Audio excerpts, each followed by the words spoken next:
Mon nom est Elena Marceau. J'ai 42 ans et je vis à Lyon, en France. Jeune femme, j'ai toujours été curieuse de l'invisible, fascinée par tout ce qui promettait pouvoir, guérison et réponse rapide à la douleur que je portais. C'est cette curiosité, mêlée à la peur de perdre le contrôle de ma vie, qui m'a conduite à toucher ce que je n'aurais jamais dû toucher. Au début, tout semblait beau, empli de lumière et d'énergie. Mais plus je creusais, plus je sentais quelque chose en moi s'effacer. J'ignorais qu'en cherchant des réponses, j'ouvrais des portes que je ne pourrais plus jamais refermer. Cette vidéo n'attaque pas la foi de qui que ce soit.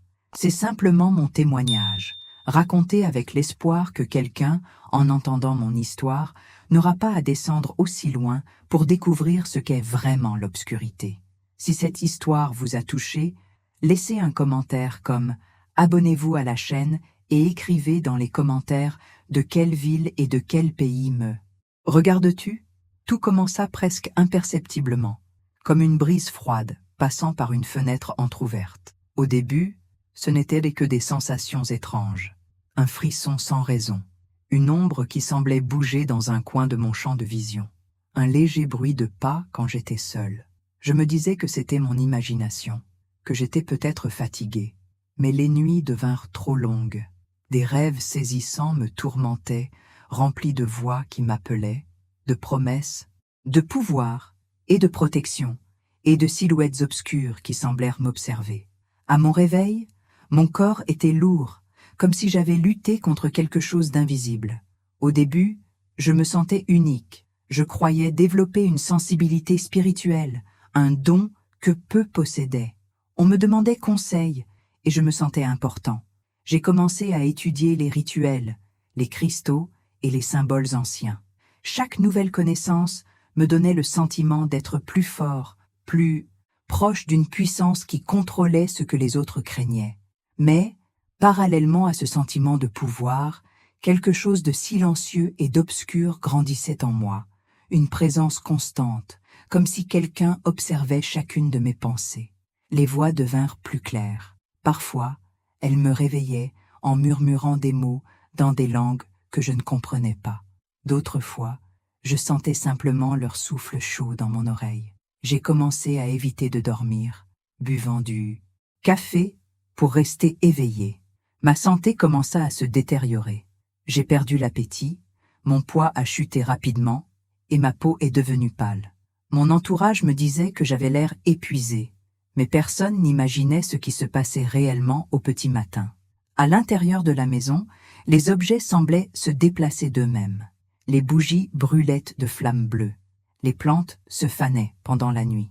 Je faisais comme si de rien n'était, mais au fond de moi, une partie de moi, savait que quelque chose était hors de contrôle. La peur commença à remplacer la curiosité. La même force qui me faisait autrefois me sentir vivante me consumait maintenant de l'intérieur. Mes relations ont commencé à se dégrader. Mes amis ont pris leur distance, disant que ma présence les mettait mal à l'aise. Ma famille ne reconnaissait plus la femme souriante qu'elle était autrefois. Je passais des heures enfermée dans ma chambre, entourée de livres et de symboles qui promettaient de me protéger, mais qui ne faisaient que m'entraîner plus profondément. C'était comme être prisonnière d'une toile que j'avais moi-même créée. Les nuits devenaient un véritable champ de bataille. Chaque fois que je fermais les yeux, je voyais des visages déformés, j'entendais des rires et des cris. Je commençais à me demander si je devenais folle. Je suis allée chez le médecin et ils m'ont tous dit la même chose. C'est le stress, l'anxiété. Mais comment expliquer le poids qui pesait sur mon lit? Chaque matin, le froid qui emplissait la pièce même en été, l'énergie dans la maison semblait avoir une vie propre. Les animaux s'enfuyaient, les lumières vacillaient et une forte odeur de soufre se répandait sans raison. J'essayais de nettoyer, de prier, de répéter des mantras, mais rien n'y faisait. Ce qui me semblait autrefois magique ressemblait désormais à une prison. Le pouvoir était devenu une dépendance. Je devais accomplir des rituels quotidiens, sous peine de pire. Le silence était rompu par des voix qui m'accusaient, me rappelant que je ne pouvais pas revenir en arrière. C'est alors que j'ai réalisé que j'avais perdu la paix. Je ne me souvenais plus de ce que c'était que de rire sans peur, de dormir en paix ou de contempler le ciel sans honte. Je me sentais observé, même sous la douche, comme si mes pensées avaient un maître. La frontière entre le réel et l'invisible s'était estompée. Moi qui croyais autrefois maîtriser les forces occultes, je réalisais maintenant que je n'étais qu'un jouet entre leurs mains. La perte de la paix fut la première punition, mais la plus douloureuse fut de me perdre moi-même. Ceux que j'aimais ne me reconnaissaient plus. Mon regard avait changé. Ils disaient que je semblais regarder à travers les gens et non pas vers eux. Les rires se firent rares, les jours se confondirent et le temps s'écoula étrangement. Quand j'ai enfin compris ce que j'avais fait, il était trop tard. Les portes que j'avais ouvertes ne se refermaient plus. Je me sentais observé partout, dans le miroir, dans la rue, même dans les églises que j'évitais. Quelque chose en moi savait que le mal avait trouvé refuge. Mais le plus effrayant, c'était qu'au fond, une partie de moi savourait encore ce sentiment de puissance. Ce fut le début de ma chute, une lente et douloureuse plongée dans les ténèbres, déguisée en sagesse. Je croyais encore avoir le contrôle, mais en vérité, ce contrôle ne m'appartenait plus. Et, même sans vraiment comprendre, quelque chose en moi s'est mis à crier à l'aide. Je ne savais ni de qui, ni d'où, mais je savais que si je persistais sur cette voie, il ne resterait plus rien de moi à sauver. C'est là, dans le silence de l'aube, entre peur et regret, que j'ai réalisé combien il est dangereux de jouer avec l'inconnu. Et le plus terrifiant, c'est que, même en sachant cela, je ne pouvais m'arrêter. Quelque chose de plus fort que ma volonté me guidait déjà. Ce même don qui m'avait donné ce sentiment de puissance me transformait désormais prisonnière de mes propres ténèbres. Pendant un temps, j'ai cru que ce que je ressentais était une sorte de appel spirituel. Après des nuits blanches et des présences qui semblaient me suivre, j'ai commencé à chercher des réponses. C'est alors que j'ai rencontré un groupe qui prétendait unir la sagesse ancestrale à la lumière divine. Ils parlaient avec douceur, citant des passages bibliques et utilisant des symboles protecteurs mêlés à des paroles sur l'énergie et l'amour universel. Tout semblait innocent et accueillant. Je me sentais compris, enfin accepté, dans un espace où personne ne me jugeait pour ma croyance en l'invisible. Mais il y avait quelque chose d'étrange dans cet environnement. L'air était dense et les regards, bien que doux, semblèrent me transpercer. Je ne m'en rendais pas encore compte, mais j'étais entré dans un labyrinthe spirituel où le bien et le mal étaient délibérément confondus. Lors des premières rencontres, ils m'ont demandé de purifier mon esprit. Ils ont allumé de l'encens, frappé des tambours et m'ont demandé de répéter des mots qui ressemblaient à des prières, mais que, au fond, je ne comprenais pas. Ils ont dit que c'était un langage de lumière ancien. Ils ont dit que Dieu et la magie y cohabitaient, que l'univers avait le pouvoir de réécrire le destin de ceux qui s'abandonnaient, corps et âme. Déjà brisé intérieurement, je me suis abandonné. J'ai pleuré pendant les séances, persuadé que quelque chose de sacré me guérissait. Ils m'ont dit de ne pas craindre les voix que j'entendais. Ce sont des guides spirituels, m'ont-ils dit, des messagers du bien qui essaient de t'éveiller.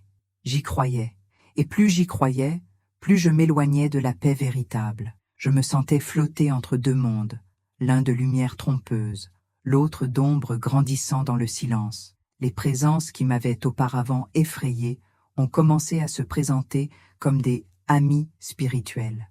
Elles me disaient « Et quoi faire? À qui parler? Et même quoi manger ?» J'ai obéi, convaincu d'évoluer, mais il y avait des moments où le voile tombait.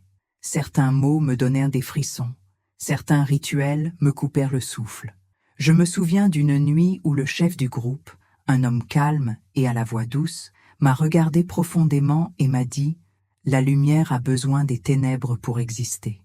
Cette phrase ne m'a jamais quitté. J'aurais dû comprendre le danger.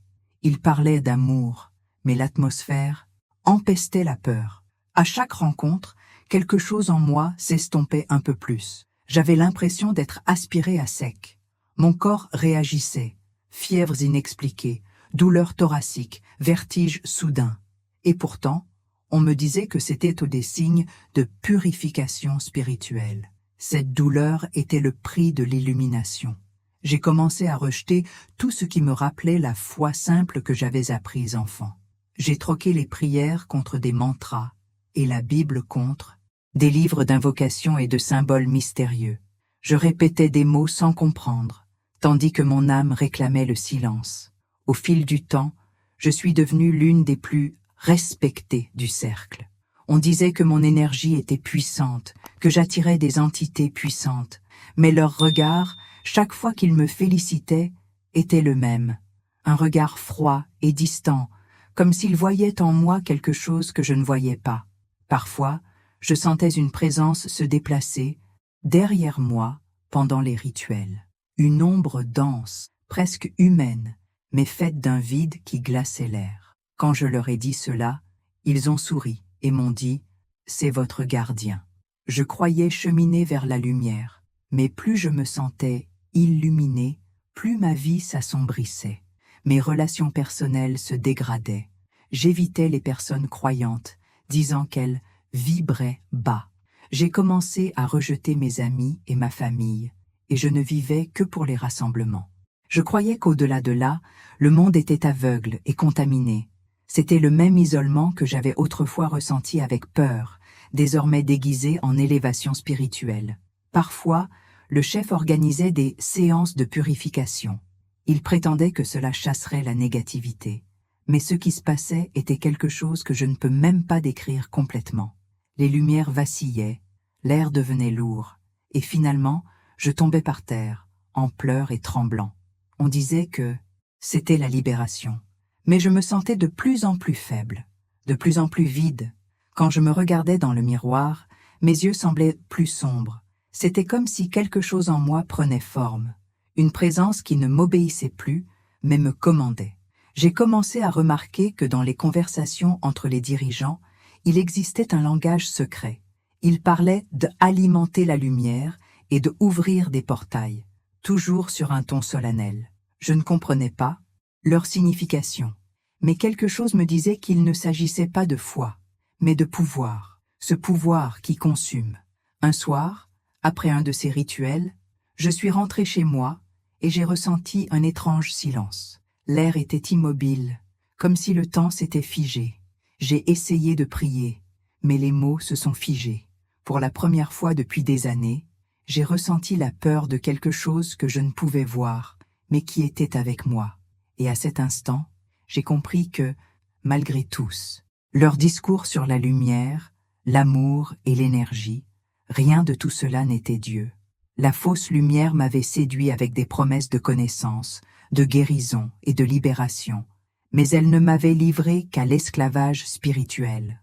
Et le pire, c'est qu'en apparence, tout semblait beau. Les membres du groupe étaient bienveillants, ils parlaient de paix, ils aidaient ceux qui en avaient besoin. C'est ce qui rendait tout cela si confus. Le mal arrive rarement sous les traits de l'obscurité. Il se présente sous les traits de la bonté, de la compassion et d'une sagesse supérieure. Et avant même de s'en rendre compte, on s'agenouille déjà devant lui, croyant servir la lumière, alors qu'en réalité, on nourrit l'obscurité. À cette époque de ma vie, je ne voulais pas voir. J'appelais encore cette tromperie vérité. Mais au fond de moi, chaque fois que je rentrais chez moi, une petite voix étouffée me murmurait « Ce n'est pas Dieu ». Et c'est cette voix, faible mais persistante, qui me mènerait un jour au début de ma libération. J'ignorais simplement que, pour atteindre la vraie lumière, il me faudrait encore traverser la nuit la plus sombre de mon âme. C'était une nuit d'hiver. Le vent soufflait contre les fenêtres de mon appartement et la ville semblait endormie sous un ciel lourd et silencieux.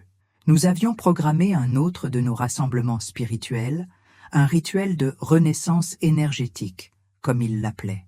Le chef avait insisté pour qu'il ait lieu chez moi, affirmant que les murs abritaient d'anciens souvenirs et avaient besoin d'être purifiés. J'hésitais, mais je croyais que cela m'apporterait la paix. C'était ce que je désirais le plus. Dormir une nuit entière sans sentir aucune présence me surveiller. Ils arrivèrent peu avant minuit, vêtus de blanc, les yeux brillants d'une foi qui me troubla. Nous formâmes un cercle au sol, avec des bougies, des pierres et des symboles dessinés avec du sel. L'air était lourd, et l'odeur d'encens si forte qu'elle me donna la nausée. Le chef s'assit en face de moi et me prit les mains. Il me demanda de fermer les yeux et de respirer profondément. Tandis que je murmurais des paroles anciennes, je sentis quelque chose bouger derrière moi. Une brise froide me caressa le cou, mais aucune fenêtre n'était ouverte. J'essayais de l'ignorer. Sa voix devint de plus en plus grave, presque animale. Les mots sortirent rapidement, comme saisis par quelque chose. Les bougies vacillèrent, et le son des tambours semblait venir de loin. Je n'entendais plus distinctement. Je sentais seulement mon corps trembler. Puis, tout se produisit d'un coup.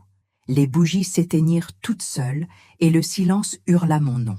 C'était comme si l'air avait été expulsé de la pièce. J'ouvris les yeux, et tout était noir. Pendant un instant, je ne vis personne autour de moi. Seule une grande ombre immobile, debout dans un coin. J'essayais d'appeler le chef, mais aucune voix ne parvint. Le froid était insupportable. J'avais l'impression que quelque chose m'observait avec une haine ancestrale, quelque chose que j'avais involontairement suscité. L'ombre se déplaça lentement, puis le son le plus inquiétant que j'ai jamais entendu résonna, un souffle profond et animal près de mon oreille. Je me relevai d'un bond, trébuchant sur les bougies tombées, et vis que le chef était évanoui, le corps raide, les yeux ouverts. Les autres crièrent, me suppliant de ne pas rompre le cercle, mais j'avais déjà franchi la ligne. Ce qui s'est passé ensuite est encore difficile à décrire.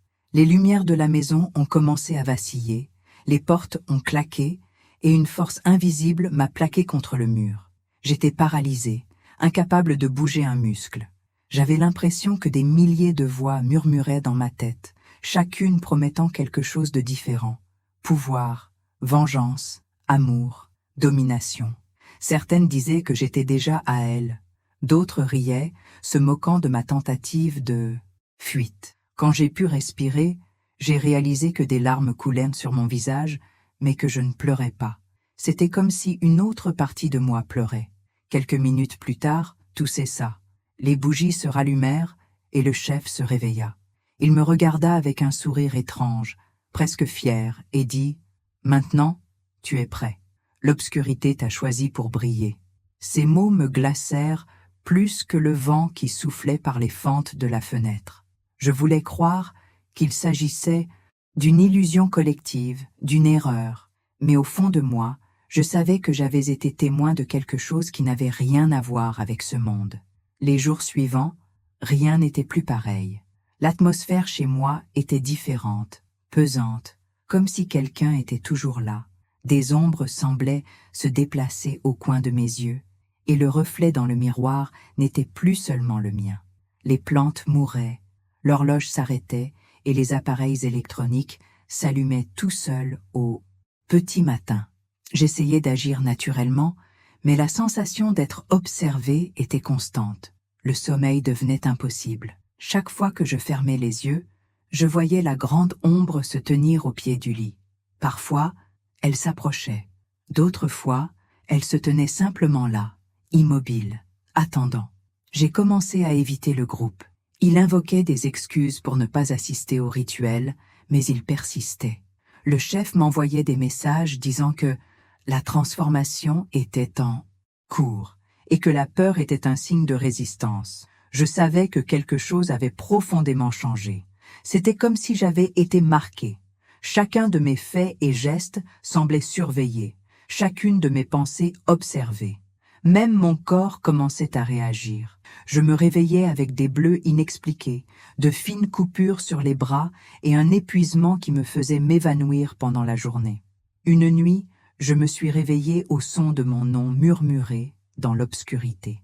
Quand j'ai ouvert les yeux, j'ai vu une silhouette assise au pied du lit.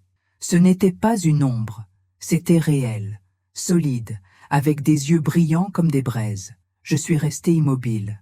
La silhouette a incliné la tête et a dit quelque chose que je n'ai jamais oublié. « Tu m'as appelé. Maintenant, je fais partie de toi. » Dès cet instant, j'ai compris que rien de tout cela ne venait de Dieu. Aucune véritable lumière ne nécessiterait une telle peur. Aucune puissance sacrée ne briserait un cœur. J'aurais voulu fuir, mais je ne savais pas où. Toute tentative de prière semblait vaine. Les mots se perdèrent dans l'air, et l'atmosphère devenait encore plus suffocante. C'était comme si l'espace lui-même rejetait le nom de Dieu. Un matin, je me suis approché du miroir, et j'ai demandé à voix haute qui j'étais. Mon reflet m'a souri. À cet instant, j'ai ressenti une véritable terreur. Je réalisais que quelque chose en moi ne m'appartenait plus. J'ai crié, pleuré, imploré pardon, mais le silence m'a répondu. J'étais seul. Pendant des semaines, j'ai vécu entre désespoir et confusion. J'ai essayé de rationaliser, me disant que c'était juste de la fatigue, que tout cela n'était qu'une hallucination. Mais les marques sur mon corps et le vide dans mes yeux m'ont prouvé le contraire. Même les voisins ont commencé à remarquer des bruits étranges et des odeurs inexpliquées provenant de mon appartement. C'est alors que j'ai compris. J'avais franchi une frontière invisible. Et même si j'aspirais à y retourner, je ne savais pas comment. Cette nuit avait scellé quelque chose. Le mal ne me traquait plus. Il vivait avec moi. Et le plus cruel, c'est que, l'espace d'un instant, j'ai cru encore pouvoir le dompter. C'était le mensonge le plus dangereux auquel j'ai jamais cru. Car lorsque le mal se déguise en pouvoir, il ne vient jamais partager, mais posséder. À l'époque, je ne comprenais pas encore pleinement ce qui s'était passé. Mais avec le recul, je réalise que c'est là, cette nuit-là, lorsque les bougies se sont éteintes et que le silence a crié mon nom, que l'enfer a enfin répondu à l'appel que j'avais lancé par ignorance. Pendant des semaines, j'ai vécu dans un cauchemar que j'appelais déjà routine. Les jours s'éternisaient, les nuits étaient longues, et les ombres qui me cachaient autrefois commençaient à apparaître. J'étais devenue une femme sans étincelle dans les yeux, sans voix, sans volonté d'exister. Les gens s'éloignaient, et je ne tenais plus à les avoir près d'eux. Moi, jusqu'au jour où, alors que j'allais acheter du pain, j'ai entendu une voix familière m'appeler. C'était Claire, ma voisine du dessus, une femme simple, douce et toujours souriante. Elle me regarda avec un mélange d'inquiétude et de tendresse. « Elena, tu as disparu. Tout va bien ?» J'hésitais. J'ai failli dire oui, mais quelque chose en moi m'empêcha de mentir. Je restai silencieuse, et c'est elle qui continua. « Tu sais, ce soir, il y a un office spécial à la petite église du quartier. Je ne sais pas pourquoi, mais j'ai senti au fond de moi que je devais t'inviter. Je crois que Dieu veut te dire quelque chose. » Cette phrase a résonné dans ma tête pendant des heures. Dieu veut vous dire quelque chose. Je ne croyais plus aux coïncidences, mais je ne croyais plus non plus en Dieu. Tout ce que j'avais vécu jusque-là m'avait conduit à croire que le bien et le mal n'étaient que des forces opposées qui s'affrontaient en moi, sans vainqueurs évidents. Malgré cela, quelque chose en moi réagissait. C'était un mélange de curiosité et de peur. Une partie de moi voulait partir, une autre hurlait de rester loin. Dans l'après-midi, au coucher du soleil, l'atmosphère dans la maison devint pesante. Les ombres semblaient bouger avec colère, les objets craquaient et l'air s'épaississait. Je sentais une présence rôder autour de moi, agitée. Quand l'horloge a sonné 7 heures, j'ai commencé à me préparer. Je ne sais pas pourquoi. Peut-être par impulsion, peut-être par désespoir. J'ai attrapé un manteau et je suis allé à la porte. Mais au moment où j'ai tourné la poignée, le vent a soufflé violemment par la fenêtre et les lumières de la pièce se sont éteintes. J'ai senti un frisson me parcourir le dos.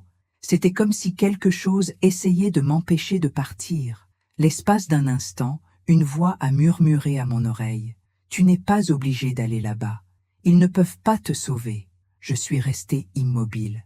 La peur me paralysait, mais avec elle est venue une étrange forme de courage, comme si une force opposée me poussait en avant. J'ai pris une grande inspiration, j'ai ouvert la porte et je suis sorti. Le chemin jusqu'à l'église me parut plus long que d'habitude. Les rues étaient désertes et chaque pas résonnait comme si quelqu'un me suivait. Par moments, j'entendais distinctement des pas derrière moi, mais quand je me retournais, il n'y avait personne. Le froid s'intensifiait et l'air semblait plus lourd à chaque virage. Je savais que quelque chose me suivait, et je voyais clairement que cela ne voulait pas que j'arrive. Pourtant, je continuais à marcher.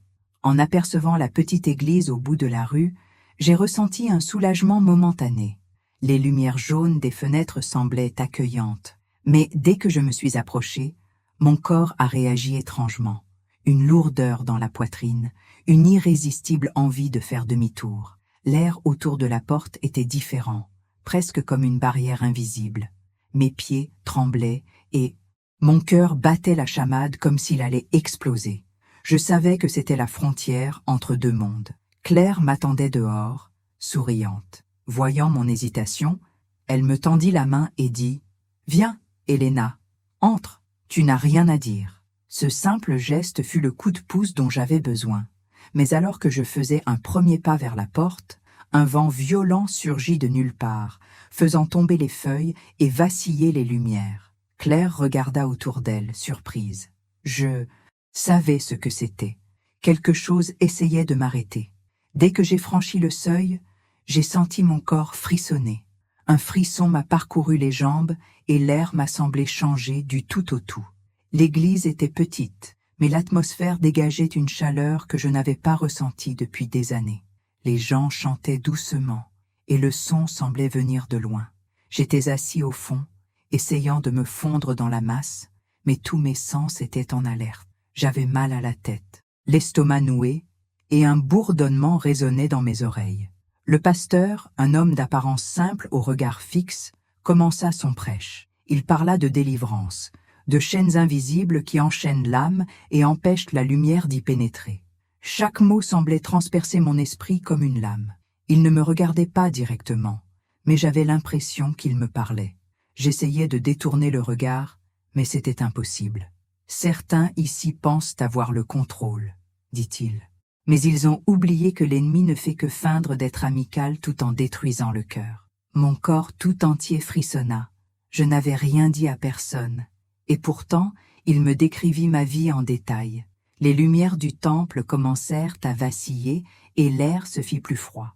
J'entendis un son familier, comme ce murmure qui m'accompagnait depuis des mois, maintenant plus fort, irrité, presque hurlant dans mon esprit. « Sors d'ici, tu n'as rien à faire ici !»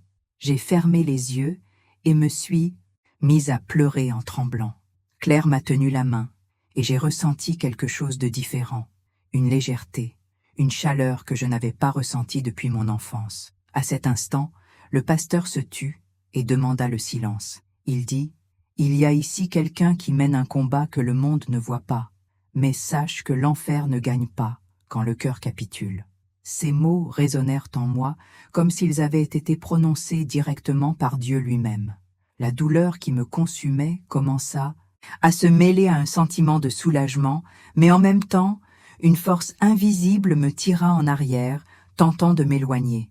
Le service prit fin, mais je ne pouvais pas me lever. J'avais les jambes lourdes et la tête qui tournait. Le pasteur s'approcha lentement et dit « Tu n'as pas à avoir peur. Dieu t'a amené ici ce soir parce qu'il veut te libérer. » Lorsqu'il posa sa main sur mon épaule, un cri déchira l'air, pas le mien. Le son sortit de ma bouche, mais il n'avait pas l'air humain. Toute l'église se tut. Claire commença à prier à voix haute, et les gens autour d'elle se joignirent à elle. Je tremblais, je pleurais, et j'avais l'impression que quelque chose en moi luttait pour s'échapper. C'était la première fois que je réalisais que le mal qui me tourmentait n'était pas seulement symbolique. Il était réel, vivant, et j'étais furieux d'avoir franchi ce pas. Là, sur le sol de cette petite église, commença le premier combat pour mon âme. Je ne savais pas ce qui allait suivre. Mais au fond de moi, pour la première fois depuis des années, je ressentais quelque chose que j'avais complètement oublié. Espoir. Ce soir-là, l'église était pleine, mais j'avais l'impression que tout ce qui s'y passait n'était que pour moi. Je me suis assis au fond, essayant de me cacher. Claire est restée à mes côtés, me tenant fermement la main. La musique s'est arrêtée et le pasteur est monté en chair avec un calme qui m'a déconcerté. Il n'avait rien de grandiose. Un homme simple, au regard calme et à la voix sereine, comme quelqu'un qui avait connu beaucoup de souffrances, mais aussi beaucoup de rédemption. Il a ouvert la Bible, a prononcé une courte prière et a commencé à prêcher. Et c'est à ce moment-là que quelque chose en moi a commencé à s'effondrer. Ses premiers mots concernaient ceux qui croient maîtriser leur vie, mais vivent prisonniers de chaînes invisibles. Il parlait de tromperie spirituelle, de fausses voix promettant pouvoir et connaissance, mais qui, en fin de compte, ne font que kidnapper l'âme. L'ennemi est rusé, disait-il. Il n'apparaît jamais avec des cornes et du feu. Il apparaît comme la lumière, avec une voix douce et de douces promesses. Et avant même de vous en rendre compte, vous ne maîtrisez plus vos pensées. Je me figeais. Chaque phrase semblait arracher un morceau de mon passé. C'était comme s'il racontait ma propre histoire. Pendant que le pasteur parlait, j'ai essayé de trouver une explication logique. Peut-être était-ce une coïncidence, peut-être était-ce le sujet du jour. Puis il a levé la tête, a regardé droit vers le fond de l'église, exactement là où je me trouvais, et a dit « Il y a ici quelqu'un qui joue avec des forces qui se prétendent saintes. Elles ont promis la libération, mais ont apporté le tourment. Cette personne ne dort pas, perçoit des présences, voit des ombres et croit devenir folle. Mais Dieu dit, ce n'est pas de la folie, c'est de l'emprisonnement. » Mon cœur s'emballa, mes mains se vidèrent de leur sang. C'était impossible. Je n'avais jamais vu cet homme auparavant. Je n'en avais parlé à personne, pas même à Claire. Pourtant, il décrivait toute ma vie sans même me connaître. Les larmes ont coulé avant que je puisse les retenir. J'ai essayé de les cacher en les essuyant du revers de la main. Claire m'a regardé et a resserré sa prise sur ma paume. J'ai voulu m'enfuir, mais mon corps ne réagissait pas. Le pasteur a continué. Le mal a un plan parfait. Il vous fait croire que vous avez le contrôle. Il vous offre de petites victoires, de petits plaisirs, pour que vous oubliez qui vous êtes. Et quand vous le réalisez, vous êtes seul, encerclé, sans lumière ni voix. Mais ce que l'enfer oublie, c'est qu'une seule parole prononcée avec foi peut briser n'importe quelle chaîne. Les gens se mirent à pleurer et à prier, mais je ne pouvais pas bouger. C'était comme si deux forces s'affrontaient en moi. Une partie de moi voulait se lever et fuir l'église. L'autre, plus calme, me suppliait simplement de rester. Sa voix me transperçait comme une lame invisible, et à chaque phrase, je sentais mes défenses s'effondrer. Soudain, le pasteur ferma les yeux et dit quelque chose qui me coupa le souffle. Quelqu'un ici a récemment entendu une voix lui dire de ne pas venir. Cette voix mentait, car ce soir, c'est le soir où Dieu décide de se battre pour vous. Le temps s'arrêta. Je sentis les larmes couler silencieusement, lourdes, brûlantes, comme si elles me brûlaient le visage. C'était impossible. Personne ne pouvait savoir ce qui s'était passé dans mon appartement avant mon départ. J'ai commencé à croire que tout cela n'était que de la manipulation, qu'il avait peut-être étudié la psychologie, qu'il savait comment émouvoir les gens. J'ai essayé de m'endurcir le cœur. Je me suis bourré d'arguments, essayant de me convaincre que c'était une ruse. Mais plus je me débattais, plus je sentais quelque chose en moi réagir, comme si une présence qui vivait, là depuis longtemps, me dérangeait. Ma poitrine se serrait, et l'air me semblait rare. Le pasteur a marché lentement dans l'allée, regardant les gens, et s'est soudain arrêté juste à côté du banc où j'étais assis. Sans me regarder directement, il a dit « Dieu est las de te voir asservi par la peur. Tu penses que ce qui te persécute est plus fort que lui, mais ce n'est pas le cas. Tu restes là uniquement parce que tu crois à ce mensonge. » J'ai frissonné. Ces mots n'étaient pas de simples paroles, ils sonnaient comme des ordres. Je restais paralysé, les yeux rivés au sol. Des larmes coulaient sans retenue, mais je résistais encore. Je ne céderai pas, pensais-je. Ils veulent me briser par l'émotion. Mais ce qui suivit brisa toute ma résistance. Le pasteur s'agenouilla et commença à prier doucement. Sa voix était simple, sans cri, sans ostentation. « Seigneur, dit-il, cette fille a cru à la mauvaise lumière, mais il y a encore une étincelle de toi en elle, un souffle de vie que l'ennemi n'a pas pu éteindre. Touche son cœur maintenant. Montre que ton amour est plus fort que toute promesse maléfique. » C'était comme si le sol avait bougé. Je sentais mon corps trembler. Les images des bougies qui s'éteignaient, Des ombres dans la pièce, des voix et des rituels me revinrent d'un coup, comme si une porte s'était ouverte. L'air autour de moi devint froid, et les gens commencèrent à prier à voix haute. Le pasteur gardait la tête baissée, immobile, et à chaque mot qu'il prononçait, je sentais le poids des ténèbres m'envahir. Pendant quelques secondes, j'ai distinctement entendu un murmure, la même voix que d'habitude, qui disait « N'écoute pas, il ment, sors de là ». Mais quelque chose en moi n'obéissait plus à cette voix.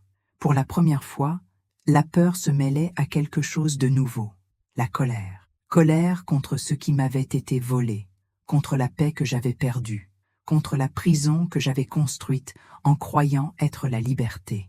J'ai levé les yeux. Le pasteur priait toujours, et j'ai réalisé qu'il pleurait avec moi. Ce n'était pas de la manipulation, c'était de la compassion. Et c'est à ce moment-là que j'ai compris. Il a décrit toute ma vie, sans même me connaître, parce que peut-être il y avait quelqu'un de bien plus grand qui parlait à travers lui. Malgré tout, j'ai résisté. J'ai quitté l'église avant la fin de la messe. J'ai dit à Claire que j'avais besoin d'air, que tout allait bien, mais intérieurement, je tremblais. J'ai traversé les rues désertes, le cœur battant. Le vent froid semblait me suivre. Je savais que quelque chose avait changé, que cette rencontre avec ce pasteur n'était pas une coïncidence. Mais au fond de moi, une bataille silencieuse commençait à se préparer. C'était comme si le mal blessé avait juré vengeance. Cette nuit-là, en rentrant chez moi, les ombres semblaient m'attendre. Mais quelque chose avait changé. La peur était toujours là, mais elle n'était plus absolue. Une graine avait été plantée, et je savais que, d'une manière ou d'une autre, l'enfer l'avait senti aussi. Après le service, l'église s'est peu à peu vidée. Les gens se saluaient, s'embrassaient, et une paix régnait dans l'air, qui contrastait avec le chaos qui m'habitait. J'essayais de me fondre dans la congrégation, feignant la normalité, mais chaque cellule de mon corps vibrait de tension. J'avais l'impression que quelque chose en moi était en guerre. Une partie voulait fuir et ne jamais revenir, tandis qu'une autre suppliait silencieusement de rester. J'étais presque arrivé à la porte quand j'ai entendu une voix derrière moi. « Ma fille, puis-je te parler une minute ?» C'était le pasteur. Je me figeais. Je me retournais lentement. Il était là, avec ce même regard serein. Mais quelque chose de différent se lisait dans ses yeux, comme s'il voyait quelque chose que je ne voyais pas encore. J'acquiesçai et le suivis jusqu'au petit bureau au fond de l'église. Le couloir me parut plus long qu'il n'aurait dû l'être. À chaque pas, l'air se faisait plus dense, et la sensation d'être observé revenait avec acharnement. C'était comme si l'ombre même qui m'avait accompagné était entrée dans cet endroit avec moi. Dès que j'ai fermé la porte, le pasteur est resté silencieux quelques secondes. Il a regardé le sol, a pris une grande inspiration, puis m'a regardé. « J'ai besoin de vous dire quelque chose qui peut être difficile à entendre, » a-t-il commencé. « Mais c'est nécessaire, car la libération commence par la vérité. » Il a tendu la main par-dessus la table et a placé la Bible devant moi. « Ce qui vous guide ne vient pas de la lumière. » La phrase resta suspendue dans l'air, comme un coup de tonnerre inébranlable. J'ai senti mon cœur s'emballer. J'avais envie de rire, de nier, de crier, mais je n'y arrivais pas. Il continua d'une voix calme mais ferme. « Tu as ouvert des portes qui ne sont pas faites pour les humains. Et maintenant, il y a quelque chose qui croit avoir des droits sur toi. Il parle comme un ami, agit comme un protecteur, mais c'est un imposteur. Et si tu ne décides pas aujourd'hui à qui tu appartiens, il te détruira lentement, d'abord par ton esprit, puis par ton corps, et enfin par ton âme. » Je restais immobile. Chaque mot me coupait l'air. J'aurais voulu lui dire qu'il exagérait, qu'il ne savait pas de quoi il parlait, mais les souvenirs me trahissaient, les bougies qui s'éteignaient toutes seules, le froid dans la pièce, les voix, les yeux dans le miroir. Tout me revint dans un tourbillon de peur et de vérité. Je sentais mes paumes transpirer et mon corps trembler. « Mais comment sais-tu ça ?» demandai-je d'une voix tremblante. Il m'a regardé profondément et a répondu « Parce que moi aussi, j'ai marché dans les ténèbres. » Le sol sembla disparaître sous mes pieds. Le pasteur prit une grande inspiration et continua. « Il y a des années, Avant de connaître la parole, j'ai moi aussi été séduit par la tromperie. J'ai recherché la puissance, la connaissance, et j'ai fini par trouver le même vide qui vous entoure aujourd'hui. Je sais ce que c'est que d'entendre des voix, de ressentir des présences et de croire qu'il s'agit d'anges. Je sais ce que c'est que de sentir son âme aspirée, morceau par quelque chose qui promet une protection. Moi aussi je croyais être guidé par Dieu, jusqu'au jour où j'ai réalisé que celui qui me parlait détestait le nom de Jésus. Mes larmes ont commencé à couler silencieusement. Je ne pleurais, pas d'émotion, mais de reconnaissance. C'était comme si quelqu'un avait enfin exprimé ce que je ressentais sans comprendre. Il a continué. Ces esprits vous troublent parce qu'ils se nourrissent de votre peur. Ils vous ont fait croire qu'ils faisaient partie de vous. Mais ce n'est pas le cas. Ce sont des intrus. Et la première étape pour briser ce lien est d'admettre son existence. J'ai secoué la tête. Mais je ne sais pas comment m'en sortir, ai-je murmuré. Il a répondu gentiment, « Tu n'as pas besoin de savoir. Il suffit d'en avoir envie. » À cet instant, quelque chose en moi s'est révolté. J'ai senti une chaleur monter en moi, une rage inexplicable, comme si quelque chose hurlait dans mon esprit. « Ne l'écoute pas, il ment, tu es fort seul. » Je me suis bouché les oreilles en pleurant. « Tu vois ?» a dit le pasteur d'un ton ferme. « C'est lui. Il ne veut pas te perdre, mais il le fera, car Dieu t'a amené ici aujourd'hui. » Soudain, la lumière du salon vacilla. Un craquement retentit et la fenêtre se referma violemment. Le pasteur resta immobile. Il continua de prier doucement, implorant protection. Je tremblais, incapable de réagir. C'était comme si les ténèbres elles-mêmes se manifestaient, me donnant l'impression d'être exposé. L'air devint lourd, presque solide, et le pasteur leva la Bible en disant à voix haute « Le temps de la tromperie est révolu. La vraie lumière pénètre là où le mal a élu domicile. » À cet instant, quelque chose se produisit en moi. J'ai senti mon estomac se retourner, mon corps trembler, et un cri involontaire monta dans ma gorge. Des larmes coulaient sur mon visage, mais le son qui venait de moi n'était pas humain. C'était un mélange de douleur et de rage, comme si une partie qui n'était pas la mienne était arrachée de force. Je grimaçais, pris de vertige, et tombais à genoux. Le pasteur s'approcha lentement, s'agenouilla près de moi et posa sa main sur ma tête. « N'aie pas peur, il te montre simplement qu'il a toujours été là. Mais maintenant, par l'autorité du nom de Jésus, il n'a plus de pouvoir sur toi. » Le cri cessa brusquement. Le silence était presque assourdissant. Je sanglotais, ne comprenant pas ce qui se passait. Mon corps tremblait de tout son corps, mais le poids semblait s'être allégé.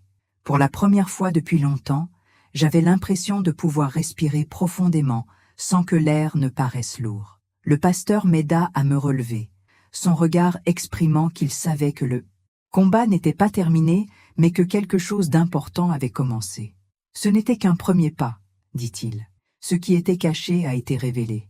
Maintenant, tu dois décider si tu veux être vraiment libre. » Je le regardais, perplexe, cherchant des réponses. « Et si je n'y arrivais pas ?» demandai-je. Il sourit avec un calme qui me désarma complètement. « Tu n'as pas besoin d'être forte seule. La force ne t'appartient pas. Elle vient de celui qui t'a créé. Et il ne t'a jamais abandonné, même quand tu marchais dans les ténèbres, persuadé d'être éclairé. » Je sortis de cette pièce en titubant, comme si j'y avais laissé une part de moi-même. Le ciel était sombre, mais pour la première fois depuis des années, je voyais les étoiles. Une étrange légèreté flottait dans l'air, un silence qui n'était pas absence, mais présence. Je ne comprenais toujours pas tout ce qui s'était passé, mais une certitude commençait à poindre en moi. Le mal qui me hantait avait été révélé, et cela signifiait que la guerre pour mon âme avait enfin commencé. Cette nuit-là, avant de m'endormir, le silence de la maison ne m'effrayait plus. Mais au fond, je savais qu'il attendait. L'enfer n'abandonne pas si facilement ceux qui lui ont appartenu. Mais maintenant, pour la première fois, je n'étais plus seul. Après cette nuit à l'église, ma vie devint un véritable ouragan. Ce que le pasteur m'avait révélé avait réveillé quelque chose en moi. et ce qui sommeillait s'éveilla furieusement. Les premières nuits furent les pires. J'arrivais à peine à dormir. Quand mon corps cédait à l'épuisement, j'étais entraîné dans des rêves qui ressemblaient davantage à des batailles. Je voyais des visages déformés, des silhouettes qui m'observaient depuis un coin de la pièce, des voix qui criaient mon nom. Je me suis réveillé en sueur, le cœur battant, ressentant le même froid qui m'avait hanté auparavant. C'était comme si l'obscurité voulait me rappeler qu'elle était toujours là, que j'avais défié quelque chose de puissant. Et d'une certaine manière, c'était vrai. L'enfer s'est déchaîné lorsque j'ai décidé de dire non. Les journées étaient également agitées. Au travail, je sentais des regards invisibles, une pression sur mes épaules. Et parfois j'entendais mon nom, murmurer, même au milieu de la foule. La peur était constante, mais différente. Elle n'était plus paralysante, elle était provocatrice. J'avais l'impression que quelque chose me testait, attendant que j'abandonne. J'essayais de l'ignorer, mais les crises commençaient. Je pleurais sans raison, tremblant sans savoir pourquoi. Intérieurement, c'était comme une guerre entre deux voix. L'une disait « battez-vous », l'autre murmurait « abandonnez, retournez ». C'était plus facile là-bas.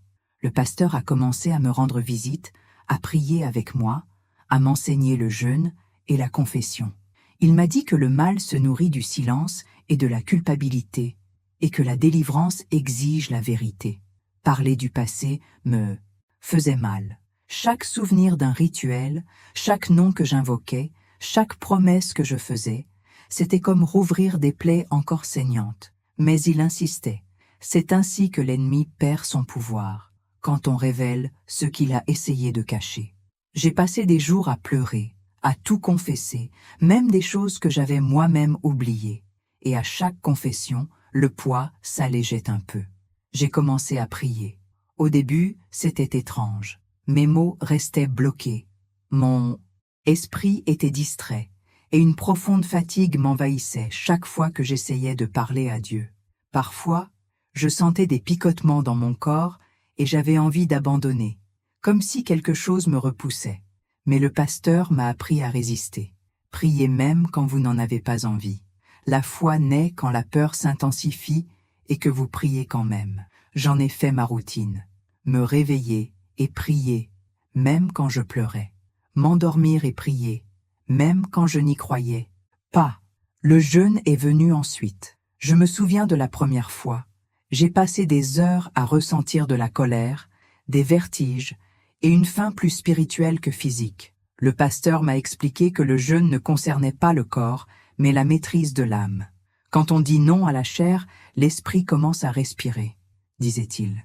Et, petit à petit, j'ai compris que le jeûne ne m'affaiblissait pas, il me fortifiait. Les voix se sont estompées, l'atmosphère dans la maison semblait plus légère, et le silence a cessé d'être un ennemi. Mais les attaques du mal ne cessaient pas. Certaines nuits, je sentais le matelas s'enfoncer, comme si quelqu'un était assis à côté de moi. D'autres fois, la lumière vacillait sans cesse pendant les prières. Un matin, j'entendis des rires derrière la porte de ma chambre, et la peur me fit presque abandonner. Je voulais arrêter de prier, mais je me souvins des paroles du pasteur. L'ennemi ne rit que lorsque vous vous taisez.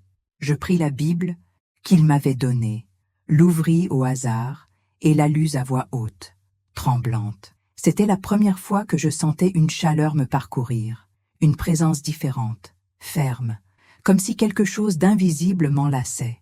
Les jours suivants furent marqués par des hauts et des bas. Il y eut des moments de paix, où je ressentis la présence de Dieu si intensément que j'en pleurais de gratitude. Et il y eut des rechutes, des jours où je doutais, où le désespoir revenait, et où mon esprit était envahi de pensées noires. À ces moments-là, j'avais l'impression d'entendre des murmures qui tentaient de me convaincre que lutter était inutile. Tu es déjà à nous. Dieu ne veut pas de toi. Je me suis recroquevillée par terre, priant pour m'endormir, et je me suis réveillée épuisée, mais vivante. Un de ces matins, quelque chose se produisit. Je priais quand je sentis l'air changer, comme si la température de la pièce avait brusquement baissé. Les bougies que j'avais allumées vacillèrent Violemment, mon cœur s'emballa, et, avant que je puisse réagir, une voix grave et grave résonna dans ma tête. « Crois-tu pouvoir nous abandonner? Tu m'as appelé, et maintenant je vis en toi. » Mes genoux ont cédé. J'ai crié, mais aucun mot ne sortait. Je ne pouvais que pleurer. Et c'est dans cet instant de faiblesse absolue que j'ai compris ce que le pasteur voulait dire quand il disait que le combat était spirituel. Le lendemain, je suis retourné à l'église. J'y suis entré en tremblant, le corps encore douloureux. Le pasteur m'a regardé et a tout compris sans que je dise un mot. Il a appelé des femmes pour prier avec moi. Pendant la prière, j'ai senti le même poids peser sur moi. Mais cette fois, j'ai lutté. J'ai fermé les yeux et j'ai crié « Je n'en veux plus, je n'accepterai plus ça !» Et quelque chose a semblé se briser. Une chaleur a envahi la pièce, les gens se sont mis à pleurer. Et j'ai senti mon corps se relâcher, comme si quelque chose avait été arraché de force de mon être. Je suis tombé à genoux et j'ai pleuré jusqu'à ce que je n'ai plus de larmes. Ce jour-là, j'ai compris que la libération ne se fait pas d'un coup. C'est une guerre menée en silence, au plus profond de mon cœur. La peur planait toujours, les voix tentaient encore de se faire entendre, mais il y avait une différence. Je savais désormais qui était l'ennemi. Je savais que son pouvoir n'existait qu'aussi longtemps que j'y croyais. Et à chaque non que je disais, quelque chose en moi se renforçait. J'ai commencé à chercher davantage. Je lisais la Bible tous les jours, même sans tout comprendre. J'ai appris que le véritable pouvoir ne réside pas dans le contrôle de l'invisible, mais dans l'abandon à ce qui est plus grand que la peur. Il y a eu des jours où je suis tombée, oui, des moments de doute, de colère, de faiblesse. Mais chaque fois que je me relevais, l'enfer perdait un peu plus de son emprise sur moi. Et ainsi, à travers les larmes, les prières et les nuits blanches, j'ai commencé à comprendre que le mal ne craint pas les forts, mais ceux qui persistent. Car chaque prière offerte avec désespoir est comme une épée, et à chaque jeûne, à chaque confession, à chaque renoncement, je sentais une part de l'enfer s'affaiblir. La route était encore longue, mais la flamme de la foi, autrefois presque éteinte, brûlait maintenant plus fort que jamais. La délivrance ne s'est pas produite en un instant. Ce fut un processus lent, presque invisible, comme le lever du soleil, après une nuit trop longue. Pendant des semaines, j'ai continué à prier, à jeûner et à lutter contre les voix qui tentaient encore de me faire douter. Parfois, je sentais son corps trembler pendant les prières, comme si quelque chose résistait encore. D'autres fois, il se réveillait l'esprit léger et une paix dont je ne me souvenais plus.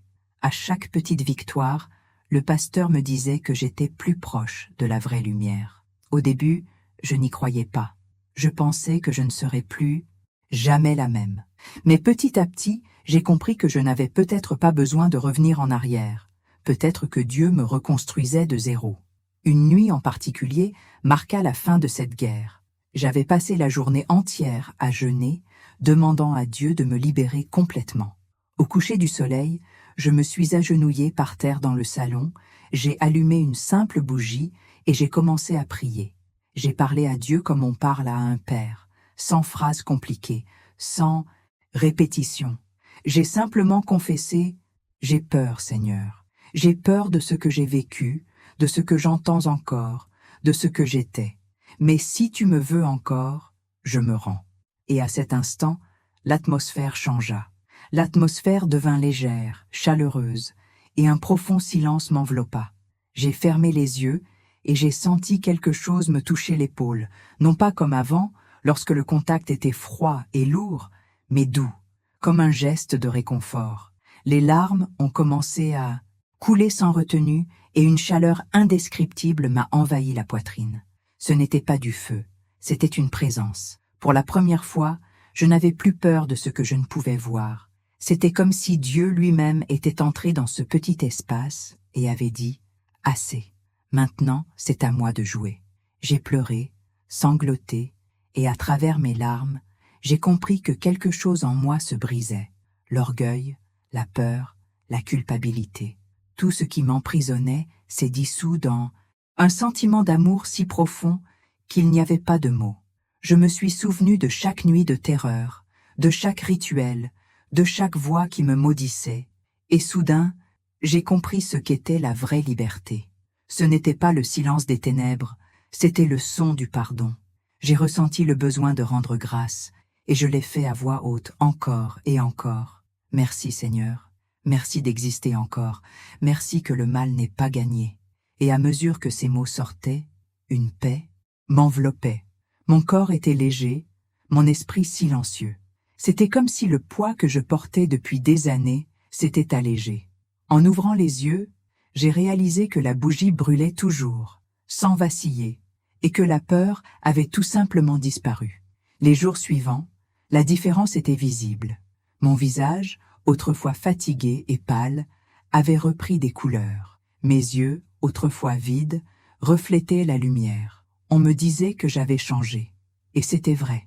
En moi, un nouveau. Calme régnait. Mes rêves avaient changé. Ce n'étaient plus des cris et des ombres, mais des lieux calmes, des champs, des rivières, des voix douces. La maison ne semblait plus me surveiller. Les murs perdaient de leur poids. Même les sons changeaient. Là où auparavant il n'y avait que murmures et chuchotements, régnait maintenant le silence, mais un silence vivant, empreint de présence. Un matin, au réveil, j'ai réalisé quelque chose qui m'a fait pleurer à nouveau. La même voix qui m'avait, autrefois condamné, m'apprenait maintenant à prier.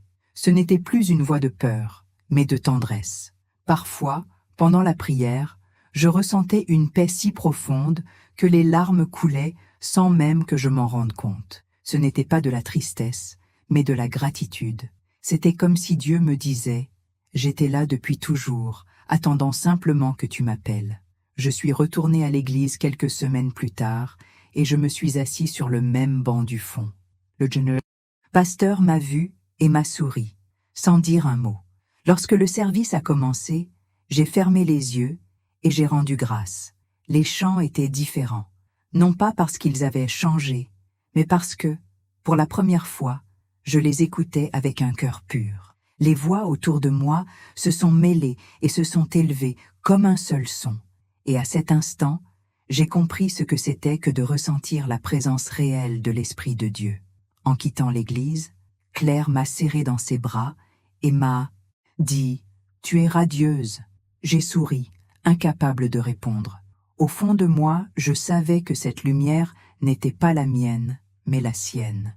Une lumière qui ne venait ni de la magie, ni d'un rituel, mais de la vérité. Et c'était une lumière qui ne brûlait pas, qui guérissait. Dès lors, j'ai commencé à aider les autres. Le pasteur m'a invité à témoigner en petits groupes, et j'ai raconté mon histoire sans honte, sans crainte d'être jugé. Certains ont pleuré, d'autres se sont identifiés à moi. J'ai réalisé que beaucoup vivent des combats invisibles, piégés dans des tromperies apparemment anodines.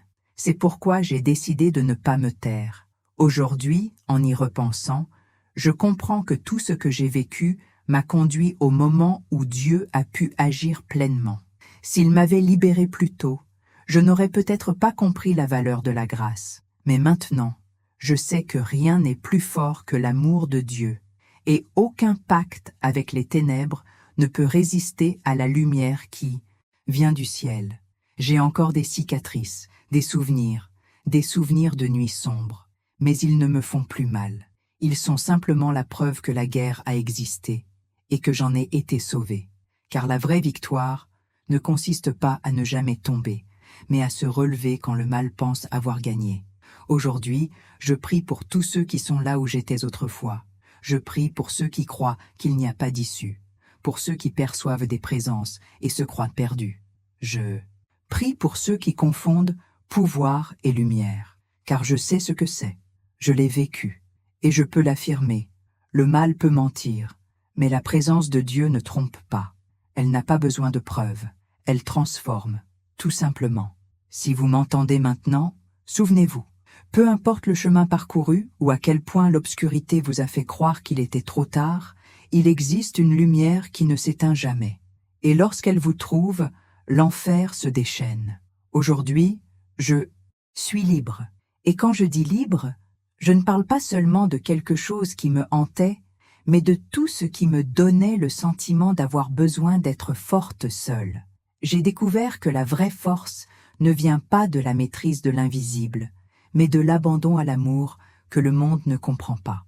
Et c'est pourquoi, quand les gens me demandent ce qui a changé, je réponds avec un sourire « tous », parce qu'à la fin, la femme qui cherchait autrefois le pouvoir dans l'ombre a finalement trouvé la paix dans la lumière. Si vous êtes arrivé jusqu'ici et avez entendu mon histoire en entier, peut-être que ce que je vais vous dire maintenant ne s'adresse pas seulement à moi, peut-être aussi à vous. Pendant longtemps, j'ai cru que personne ne comprendrait ce que j'ai traversé, que les voix, les cauchemars, le poids invisible et la peur constante étaient des punitions pour mes mauvais choix. Mais aujourd'hui, je comprends que le mal se nourrit précisément de cela, le silence et la culpabilité. Il vous fait croire que vous êtes seul, qu'il est trop tard, que vous appartenez déjà aux ténèbres et que Dieu ne vous pardonnera jamais. C'est le plus grand mensonge qu'il raconte. J'y ai cru pendant des années, jusqu'au jour où j'ai entendu une voix différente, plus douce, plus profonde, une voix qui ne criait ni ne demandait rien, qui disait simplement « Je suis toujours là ». Peut-être qu'en écoutant mon témoignage, vous aussi ressentez cet appel. Vous ne savez peut-être pas comment l'expliquer, mais votre cœur s'emballe, vos yeux se remplissent de larmes et quelque chose en vous murmure « Reviens ».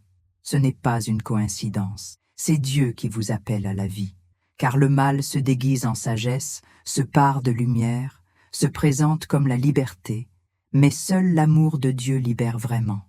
Je sais combien le chemin de la fausse lumière est séduisant.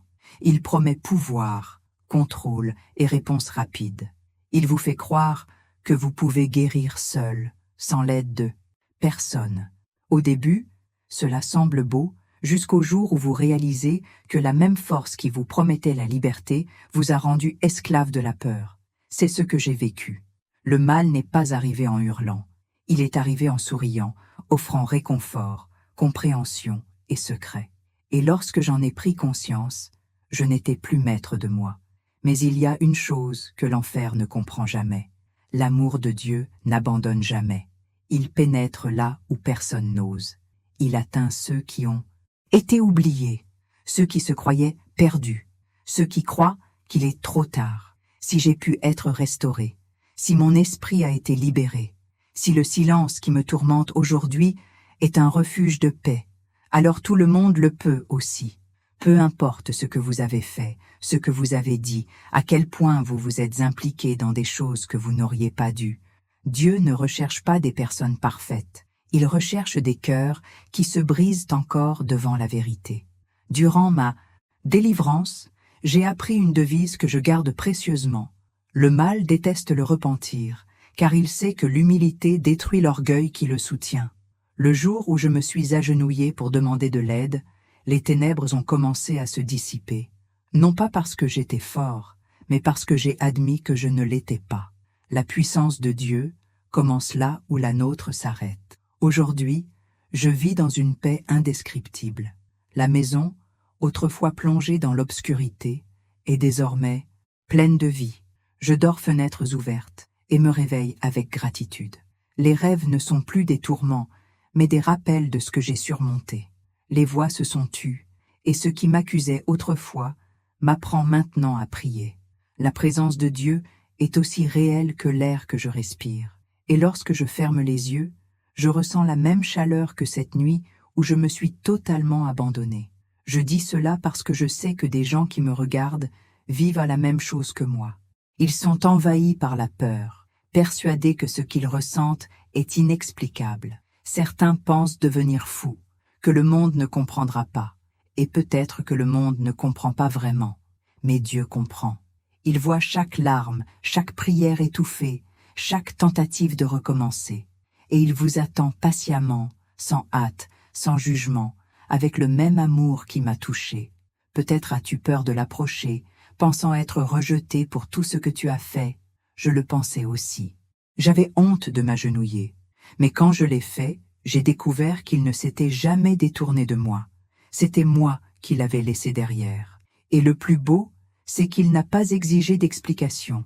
Il m'a simplement serré dans ses bras en silence et m'a dit, du fond de son cœur, « Tu es ma fille, et je veux que tu reviennes. » S'il y a une chose que j'ai apprise de tout cela, c'est que aucune obscurité n'est assez forte pour éteindre la lumière qui vient de Dieu. Tu as peut-être marché du mauvais côté pendant des années, tu t'es peut-être perdu dans les fausses promesses de pouvoir, tu as peut-être ouvert des portes que tu ne sais plus comment refermer, mais il suffit d'un « oui » sincère pour que le ciel tout entier s'incline en ta faveur. J'en suis la preuve.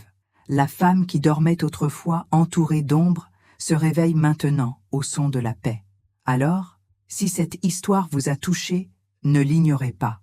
Dieu essaie peut-être de vous montrer qu'il y a encore de l'espoir. Ce que vous vivez maintenant n'est peut-être pas la fin, mais le début d'un nouveau départ. Je ne suis plus la même personne qui cherchait la force dans les ténèbres. Je suis quelqu'un qui a trouvé le repos dans la lumière. Et je veux que vous sachiez que ce même amour est à votre disposition, maintenant. La libération n'est pas facile. Elle fait mal et exige abandon, courage et foi. Mais chaque larme en vaut la peine, car ce qui vient ensuite est quelque chose que le mal ne peut jamais offrir, la véritable paix, celle qui ne dépend ni de rituels ni de forces invisibles, une paix qui vient de l'intérieur, parce que Dieu l'a placée là. Et si vous pensez que cette vidéo a été faite pour vous, alors c'est vraiment le cas. Laissez un like si cette histoire vous a touché, parce que cela aide d'autres personnes à trouver cette même lumière. Commentaire: je choisis la lumière. Si vous croyez que Dieu transforme encore des vies, et abonnez sur la chaîne pour entendre plus de témoignages de libération et de foi. Vous l'ignorez peut-être, mais chaque fois que quelqu'un écrit « Je choisis la lumière », quelque chose se produit dans l'invisible. C'est une déclaration de guerre contre la peur. C'est un retour à la source. Puisse mon histoire prouver que l'enfer peut rugir, mais qu'il ne peut jamais vaincre un cœur qui s'abandonne totalement à l'amour de Dieu. Parce qu'au final, tout ce que j'ai appris peut se résumer en une seule phrase. Le mal se déguise en sagesse. Mais seul l'amour de Dieu vous libère.